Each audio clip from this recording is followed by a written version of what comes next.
Hello बच्चों, क्या हाल चाल, कैसी चल रही है पढ़ाई। तो लास्ट पार्ट में मैं क्वेश्चन नंबर 19 कर रहा था, वहीं पे मुझे कुछ इमरजेंसी आ गया, इसके कारण मुझे जाना पड़ा था, तो बीच में छोड़ के जाना पड़ा। तो चलो उसको कंटिन्यू करते हैं। इस बार देखते हैं कि हमारे पास ये इक्वेशंस गिवन है, ठीक है। अब बोला गया है थीटा बिलोंग्स टू पाई/2 से 2π/3 ये। तो यहाँ तक हमने शायद किया था कि जब पाई/2 से 2π/3 होगा तो पहला इक्वेशन इधर तो पूरा का पूरा जीरो आ जाएगा और इस साइड भी जीरो आ गया, ठीक है। तो zero is equal to zero type आ गया। This means this is true for all value of X and Y. अब मुझे सेकेंड इक्वेशन से कुछ लेना देना है ही नहीं। क्यों? क्योंकि second equation y is equal to anything आए एक्स के फॉर्म में। अगर ऊपर वाला satisfying all real value of x, मतलब यहाँ कुछ भी एक्स और वाई निकालो, उसके लिए ये हमेशा सेटिस्फाई करेगा। इसका मतलब इस इंटरवल में मेरे पास इनफाइनाइट सॉल्यूशंस आ जाएंगे, ठीक है। मेन जो लोचा है, अब देखते हैं ये second part. Second part is pi से 7π/6। पाई से 7π/6 में हमने देखा है कि साइन एक्स का graph will be something like this. एक सेकेंड।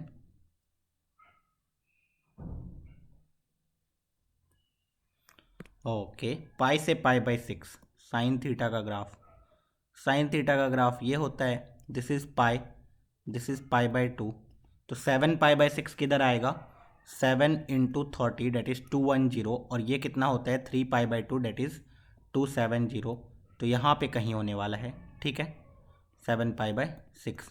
ओके, तो अगर पाई से 7π/6 के बीच में जाओगे तो वैल्यू नेगेटिव है, तो उस टाइम पे साइन थीटा का जो ग्रेटेस्ट नंबर होगा -1 होगा, तो -x प्लस कॉस थीटा के बारे में सेम इंटरवल में सोचो।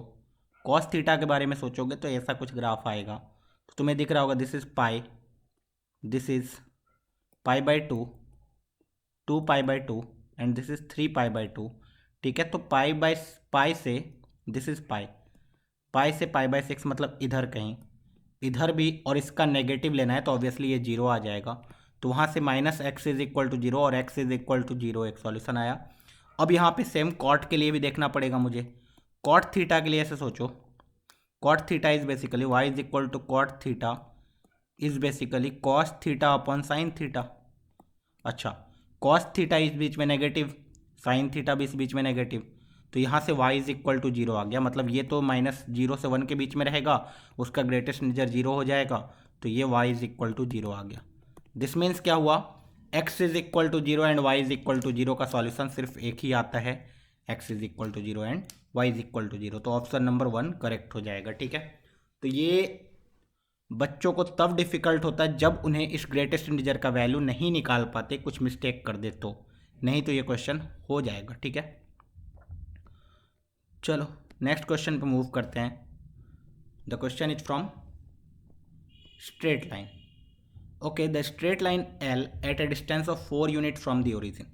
ये बहुत ही बढ़िया क्वेश्चन मैं बोलूँगा, ठीक है, कि स्ट्रेट लाइन एल है मेरे पास एक line, now is at a distance of 4 units from the origin and making positive intercept on the coordinate axis. इससे मुझे पता चल गया line is in first quadrant, okay, and इसका perpendicular distance is 4, okay. Now and the perpendicular from the origin to this line makes an angle 60 degree with the line ये y is equal to -x, ये line है, ठीक है। अब इससे ये अपना परपेंडिकुलर जो है 60 डिग्री बना रहा है, ओके। अब मुझे ये भी पता है कि ये टोटल एंगल कितना है 135 डिग्री, इसका मतलब ये एंगल कितना है 75 degree, okay. Then the equation of the line. किसी को कुछ याद आ रहा है इस डायग्राम को देख के? मतलब सोचो इस टाइप का डायग्राम तुम्हारे पास बनाया हुआ है, यहाँ से परपेंडिकुलर डिस्टेंस कुछ एंगल थीटा गिवन है और ये परपेंडिकुलर डिस्टेंस पी है। तो बताओ कौन सा इक्वेशन ऑफ स्ट्रेट लाइन लिखना मेरे लिए ज़्यादा इजी होगा? तुम बोलोगे परपेंडिकुलर वाला, मतलब x cos theta plus y sine theta is equal to p. बस, तो लिख दिया x cos 75 degree plus y sine 75 degree is equal to 4। ये तुम्हारा इक्वेशन हो जाएगा। कॉस 75 डिग्री साइन 75 डिग्री के लिए तुम्हें देखना है, तो x cos 75 degree is basically cos 30 plus 45, तो कॉस ए कॉस बी, ठीक है, cos A cos B, cos 30 cos 45, 45 तो 1 कॉस ए, देखो cos 30 is √3/2 into 1/2 √2 cos A cos B plus sine A sine B that is 1/2 √2। Okay, cos A plus B है तो minus के साथ आएगा, तो √3 - 1 और √3 + 1 वाला, तो ये आंसर हो जाएगा। साइन का तुम्हें sign A sine B cos A cos B दिख जाएगा ये वाला चीज़। तो ऑप्शन नंबर 4 आंसर डायरेक्टली। तो ये इजी क्वेश्चन होता तब जब तुम्हें ये वाला चीज़ याद होता, परपेंडिकुलर वाला। नहीं याद है तुम्हारे लिए डिफिकल्ट क्वेश्चन हो जाएगा। क्या तुम्हें पहले इसका क्या निकालना पड़ेगा, इसका प्रूफ जानना पड़ेगा। मतलब ये डिस्टेंस पता है, ये एंगल पता है, तो इसमें तुम पाइथागोरस लगा के ये डिस्टेंस निकाल पाओगे।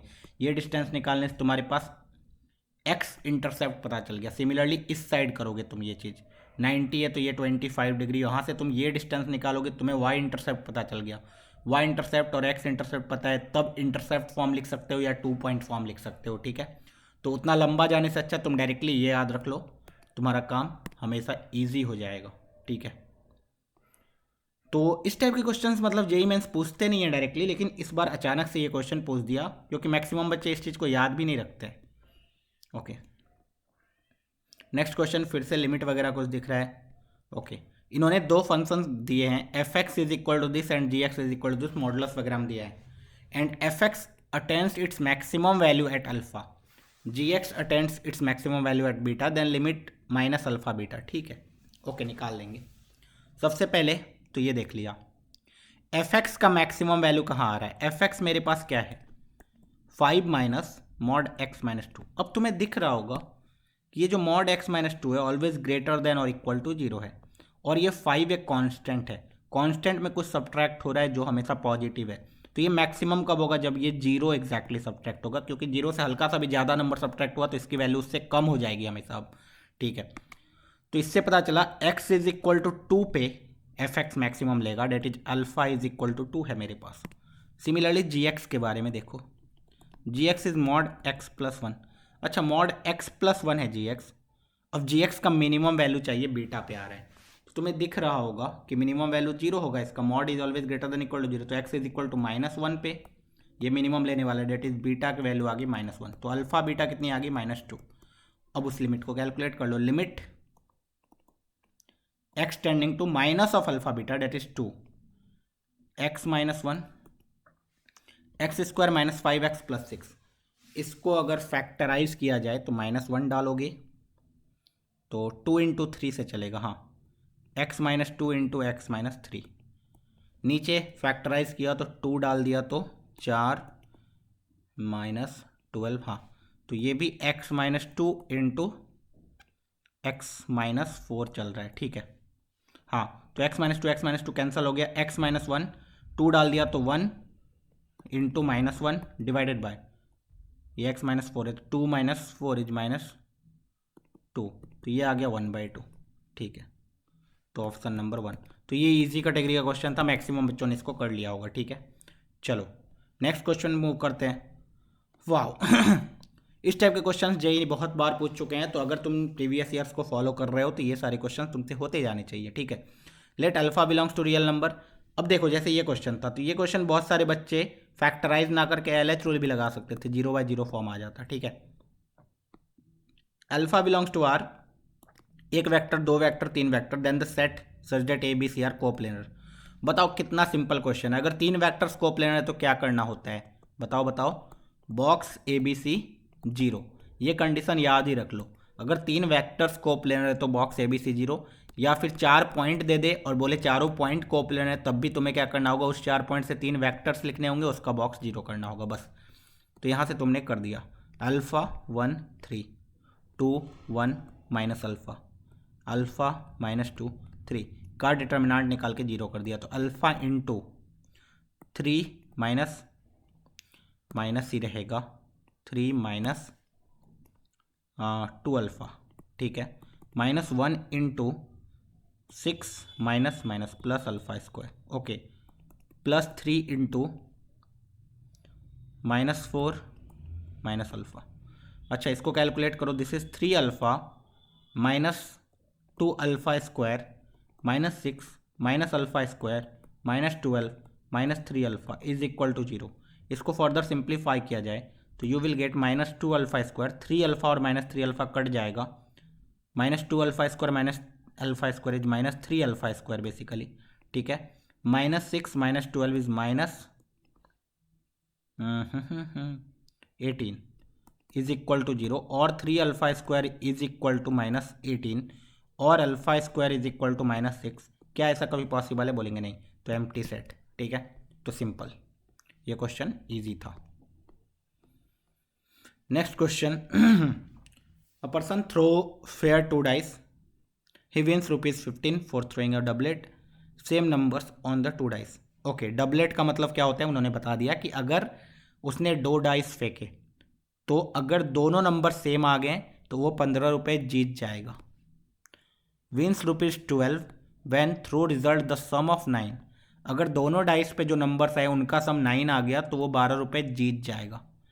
And loses ₹6 for any other outcome on the throw, ठीक है। अगर कुछ और आए इसके अलावा तो वो 6 रुपये लूज कर देगा। देन उसका एक्सपेक्टेशन गेन या लॉस क्या होगा? बहुत सिंपल, ठीक है।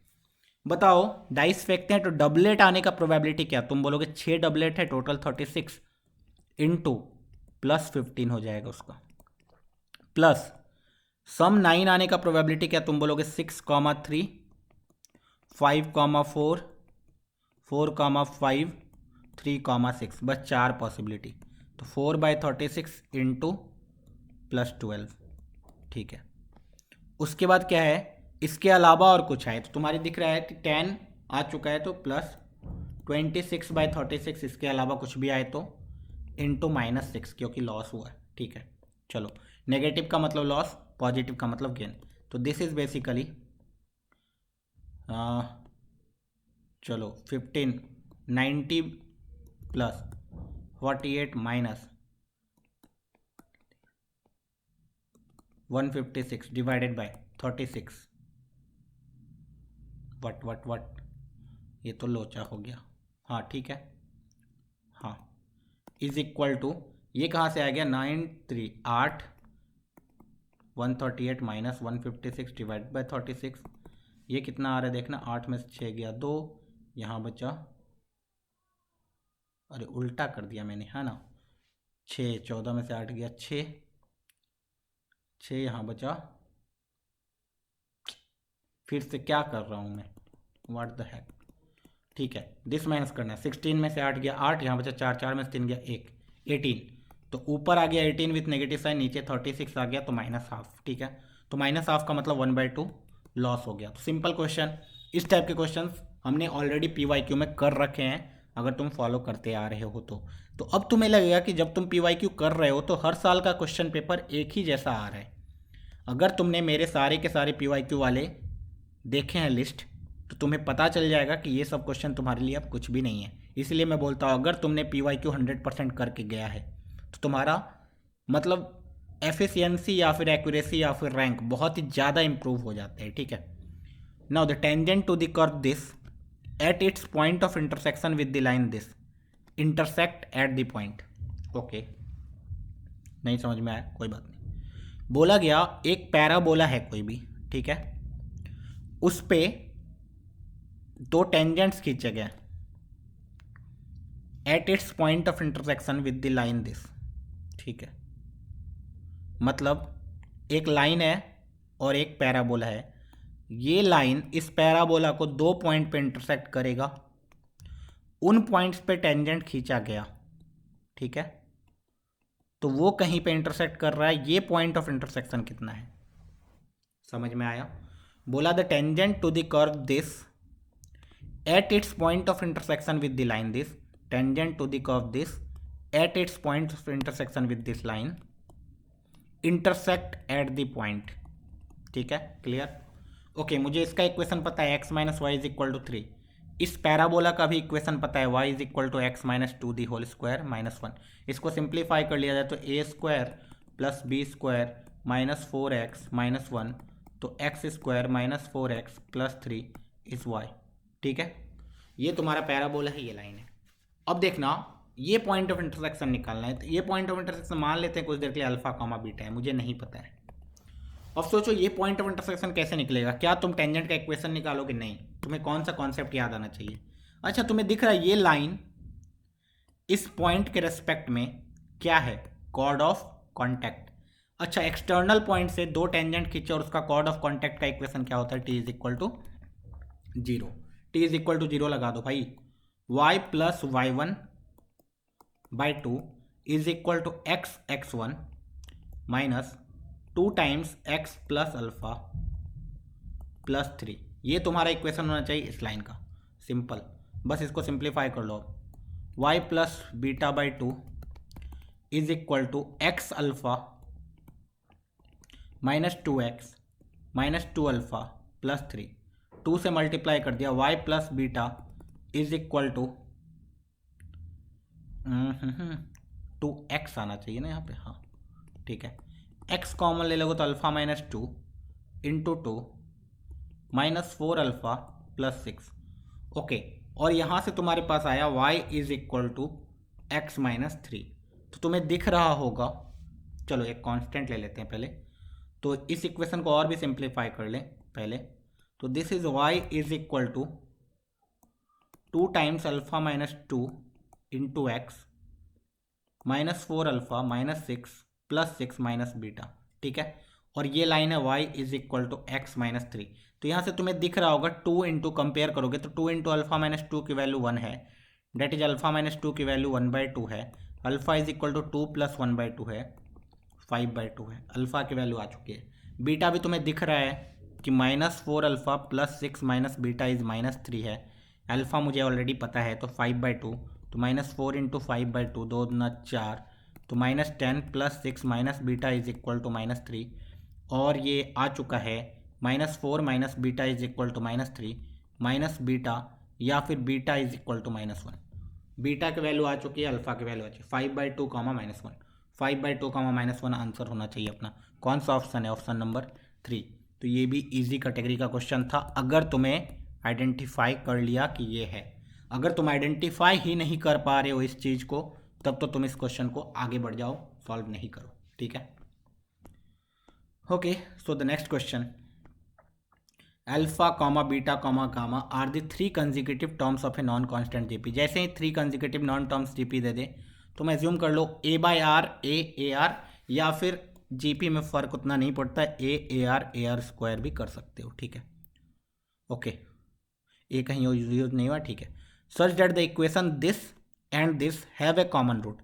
अब इस इक्वेशन को देखो, अल्फा एक्स स्क्वायर मतलब A X square plus two beta, beta को लिख सकते हैं A R X plus gamma is A R square is equal to zero. सबके ए कॉमन, तो X square plus two R X plus R square is equal to zero है। A तो zero है नहीं, ठीक है, क्योंकि नॉन कांस्टेंट जीपी है। तो यहाँ पे we can see X plus R the whole square is equal to zero और X is equal to minus R. अच्छा, मतलब minus R will be the common root, minus R will be the common root. अब minus R अगर common root है तो minus R will satisfy this equation, डाल दिया।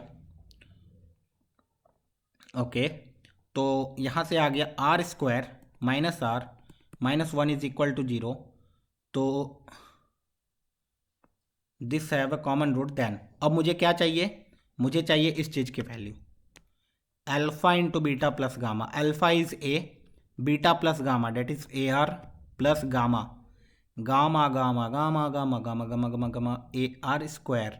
Okay, तो इससे भी ए आर कॉमन निकल जाएगा, तो A square into R common निकल जाएगा, वन प्लस आर बचेगा। तो यहाँ से one plus R is basically R square, तो A square R into R square बच गया, this is A square R cube, ठीक है। ए स्क्वायर आर क्यूब आ गया आंसर। देखो कौन सा ऑप्शन है, जीरो तो नहीं। अल्फा बीटा तो ए इंटू ए आर है, ए स्क्वायर चाहिए अल्फा गामा, ए इंटू ए आर स्क्वायर नहीं, ए स्क्वायर आर क्यूब चाहिए, beta gamma A are into A R square, हाँ ए स्क्वायर इंटू आर क्यूब आ गया। तो option number fourth is the correct option, ठीक है। चलो next question, next question is from the set, और ये सेट का बहुत ही तगड़ा क्वेश्चन दिख रहा है, बहुत बच्चों ने इसको गलत किया होगा, ठीक है। देखते हैं, बोला गया ए बी सी। देखो सेट वेट का क्वेश्चन आए इस टाइप के तो हमेशा वेन डायग्राम बनाना ज़्यादा इजी होता है, ठीक है। और वेन डायग्राम जब बनाओगे तो A B C be the set such that A intersection B की वैल्यू फाइव नहीं है, मतलब ए इंटरसेक्शन बी कुछ ना कुछ तो आया है। अगर इसको मैं ए मान लूँ, इसको मैं बी मान लूँ, तो A intersection B is something, कुछ ना कुछ है।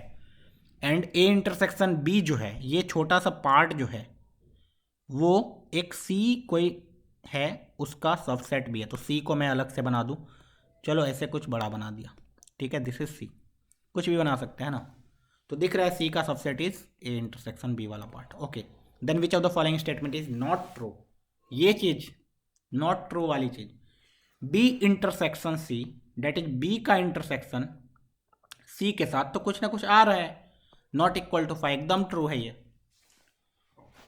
नाउ ए माइनस बी, ए में से बी को हटा दोगे तो बचेगा ये पूरा का पूरा, ठीक है।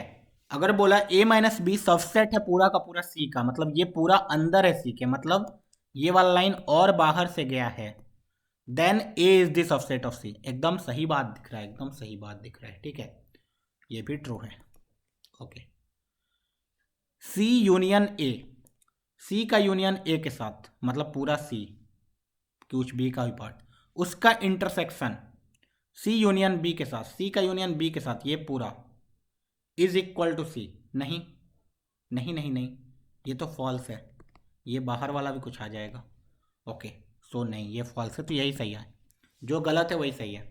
ये भी फिर भी चेक कर लेते हैं, A minus C, that is A में से सी को हटा दिया तो यही बचा पूरा, is the subset of B.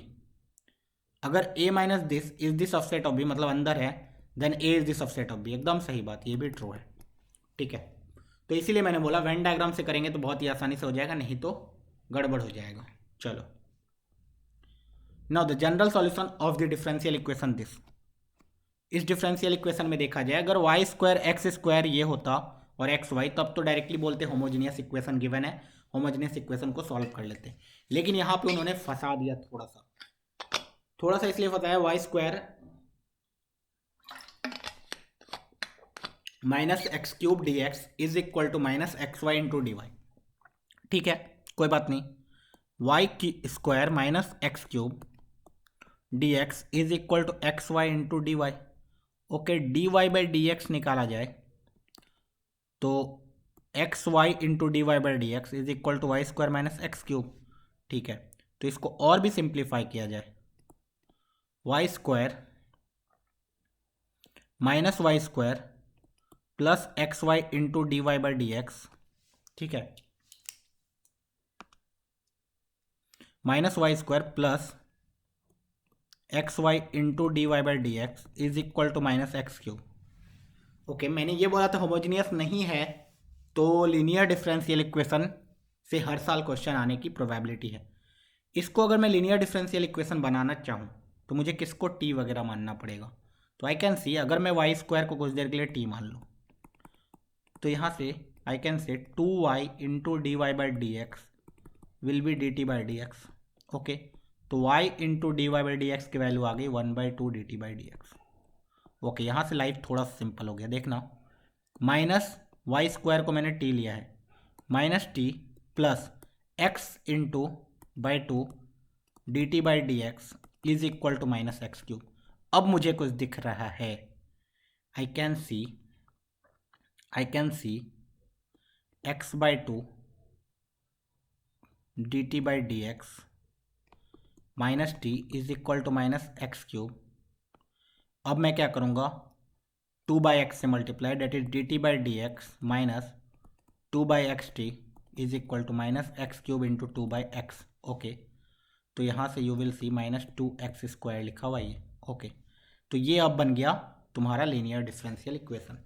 तो इसका इंटीग्रेटिंग फैक्टर निकालोगे तो आ जाएगा e to the power integration minus 2 by x d x, that is e to the power minus 2 ln x, that is e to the power ln x to the power minus 2, that is x to the power minus 2। Okay, that is 1/x square आ गया, ठीक है। तो finally solution कितना आ गया, t times 1/x square is equal to integration minus 2x square into 1/x square D X, ठीक है। ओके, माइनस 2x स्क्वायर ही था, हाँ, तो x स्क्वायर कट गया, minus 2x plus C T upon X square. Okay, तो ये तुम्हारा final answer आ गया, ठीक है। तो t को लिख दिया तुमने वाई स्क्वायर तो Y square is equal to minus two x cube plus c x square. तो Y square plus two x cube minus c x square is equal to zero. इसको प्लस भी कर दोगे तो कोई फर्क नहीं पड़ेगा। Y square plus two x cube plus c x square is equal to zero, option number 2। ठीक है, next question area under the curve. Area under the curve का क्वेश्चन लास्ट में ही आए तो बेहतर है, क्योंकि थोड़ा सा लेंदी हो जाता है। इस बार उन्होंने थोड़ा सा चेंज करके दिया हुआ है एरिया अंडर द कर्व का क्वेश्चन। इन्होंने दिया है कि इस बार उन्होंने इक्वेशन ही सही से लैम्डा के फॉर्म में दिया। उन्होंने बोला Y square is equal to कुछ दे, अच्छा लैम्डा पॉजिटिव गिवन है तो Y square is equal to 4ax इस टाइप का होगा, and Y is equal to lambda X कोई लाइन होगा। उन्होंने ये बोला Y square is equal to 4 lambda X. अगर देखा जाए तो point of intersection will be 0,0 and 1 डाल दूँ मैं तो 1,2 इसको सेटिस्फाई कर रहा है क्या? मतलब 1/λ डाल दूँ तो x को अगर मैं 1/λ डालूँ तो y आ जाएगा 2। x को अगर मैं 1/λ डालूँ तो y आ जाएगा 1। नहीं सेटिस्फाई कर रहा है। मतलब मुझे पहले दोनों को सॉल्व करना पड़ेगा। क्या मैं डायरेक्टली सोच रहा था कि अगर डायरेक्टली कुछ आ जाए तो x की वैल्यू ठीक है तो y को उधर डाल देते हैं तो आ जाएगा लैम्डा स्क्वायर। उधर जैसे ही डालेंगे आ जाएगा lambda square X square is equal to 4 lambda X. Lambda greater than zero तो लैम्डा जीरो है नहीं, एक्स से एक्स कट गया तो यहाँ से आ गया एक्स इज इक्वल टू 4/λ। अच्छा एक्स को अगर मैं 4/λ डाल दूँ तो वाई की वैल्यू कितनी आ जाएगी? 4। ठीक है, सही है। तो अब मैं इंटीग्रेट करूँगा बस, क्योंकि एरिया गिवन है 1/9 के बराबर ये दोनों का। ठीक है, तो वाई अप इंटीग्रेशन कहाँ से होगा? 0 से 4/λ तक Y up that is √4 lambda X minus Y down that is lambda X का dx। इसको बराबर कर देंगे 1/9 से लैम्डा आ जाएगा। देखना अब ये इंटीग्रेशन तो इजी है। √4 लैम्डा है x⁴/2 divide by 3/2 okay, minus lambda x square by 2 0 से 4/λ। अब तुम्हें दिख रहा है 0 डालोगे 0 आ जाएगा, सिर्फ 4/λ डाल देना है। 4/λ डालोगे तो 2 इंटू √4 बाई 3। अब यहाँ पे आ चुका है x⁴3/2 that is 4⁴3/2 divide by λ⁴3/2 minus λ/2 x square मतलब 16/λ²। ओके, पहले इसको ही सिंप्लीफाई कर लेते हैं। This is 2/3 √4 into √λ into this is √4 into 4 divided by this is √λ into lambda. ठीक है, तो √λ कट गया, ये दिख रहा है तुम्हें माइनस यहाँ से लैम्डा कटा 2 इंटू 8 तो माइनस 8/λ तो है ही।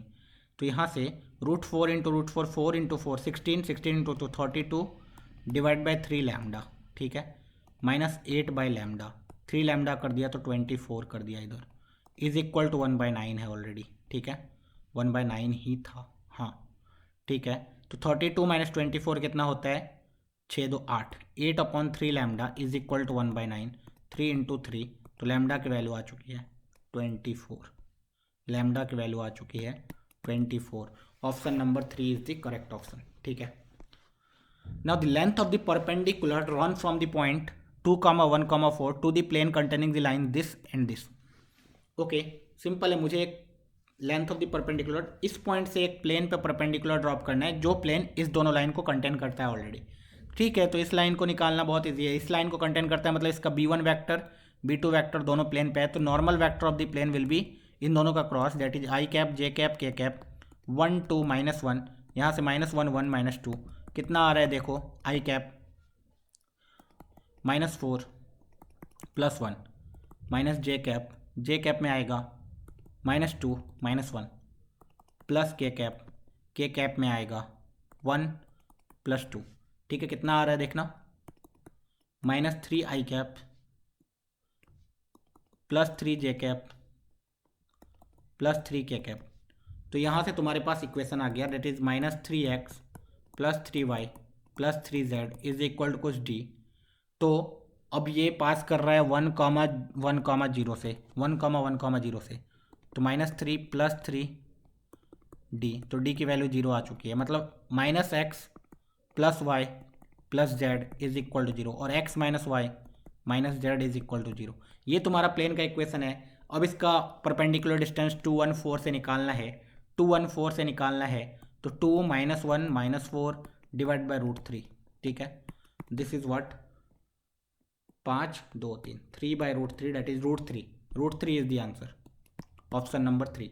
तो इजी क्वेश्चंस होते हैं ये सब, ठीक है। फटाफट कर रहा हूँ मैं, देख रहे हो तुम, इतना स्पीड तुम्हें भी करना है ऑब्वियसली, तुरंत तुरंत क्लिक करना चाहिए। The term independent of x in the expansion this. अब तुम्हें पता है कि ये तो सिंपल है, 1/60 मल्टीप्लाई होगा एक्स टू द पावर 0 से, या फिर X to the power 8/81 multiply होगा 1/x टू द पावर 8 वाले से, ठीक है। तभी बनेगा ऐसा कुछ। अब सिंपल है, वो कैसे जनरेट होगा वो तुम्हें देखना पड़ेगा। जब इसका जनरल टर्म लिखते हो तुम, इस चीज़ का जनरल टर्म लिखते हो तो ये आता है 6CR 2x² पे power 6 minus R and -3/x² power r। तो 6CR 2 to the power 6 minus R, इसको रहने दिया, x टू द पावर कितना आ गया 12 minus 2r, -3 to the power r रहने दिया, यहाँ x to the power -2r आ चुका है। तो 6CR, ठीक है, 6CR 2 to the power 6 minus R X, चलो -3 to the power r and x to the power final कितना है 12 minus 2r date is 12 minus 4r। अभी देखो, या तो 12 माइनस 4r 0 हो जाए, तो 4r इज इक्वल टू 12 हो जाए, r इज इक्वल टू 3 हो जाए, ठीक है। एक तो वो होगा, इधर से x टू द पावर 0 चाहिए या x टू द पावर -8 चाहिए। -8 कब आएगा, जब 12 माइनस 4r -8 के बराबर, इसका मतलब 4r किसके बराबर 20 के बराबर, r इज इक्वल टू किसके बराबर 5 के बराबर। बस सिंपल, एक बार r इज इक्वल टू 3, एक बार r इज इक्वल टू 5 डाल दो। तो 1/60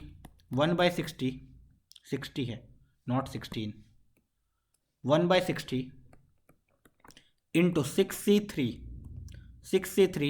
2 to the power 6 minus 3 to the power 3 and -1/81 multiply होगा 6C5 2 to the power 6 minus 5 1 and -3 to the power 5, ठीक है। ये आंसर हो जाएगा, this is independent of X.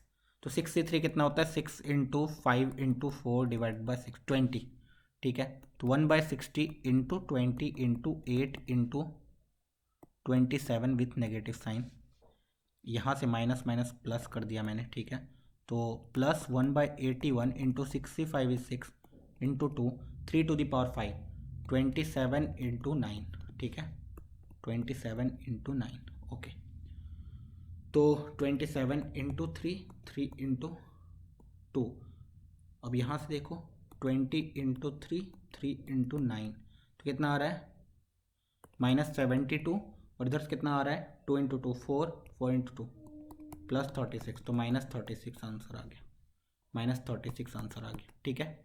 तो ये सब इजी क्वेश्चन है। अच्छा, पेपर खत्म हो गया, this was the last question, ठीक है। तो इतना फास्ट तुम्हें भी सॉल्व करना है, मैंने आधे घंटे में 15 क्वेश्चन लगभग सॉल्व किए, ठीक है। और लास्ट वीडियो में मैंने लगभग 50 मिनट लगाए थे, मैं वहाँ स्लो कर रहा था बहुत, ठीक है। तो तुम्हें ये सब देखने के बाद आइडिया हो जाना चाहिए प्रीवियस ईयर क्वेश्चन सॉल्व करने से तुम्हारा कितना फ़ायदा हो रहा है। नहीं कर पा रहे हो तो जाओ मेरे प्लेलिस्ट में, जितने भी प्रीवियस ईयर मैंने पेपर वाइज सॉल्व करे हैं वो सारे के सारे जाके वीडियो देखो। और क्या करना, वीडियो को रोक रोक के पहले खुद से सोचो कि मुझे क्या सोचना चाहिए, खुद से सॉल्व करो, आंसर मिलाओ। अगर नहीं समझ में आता है तब मेरा सॉल्यूशन देखो, तब तुम इसको याद रखो। देखने के बाद ऐसा नहीं कि भूल जाना है, उसको याद रखना है IIT JEE मेंस तक, कि अच्छा ऐसा क्वेश्चन आएगा तो इसको ऐसे करते हैं, ऐसा क्वेश्चन आएगा तो इससे ऐसे करते हैं। इससे तुम्हें बहुत ही फ़ायदा होने वाला है फ्यूचर में।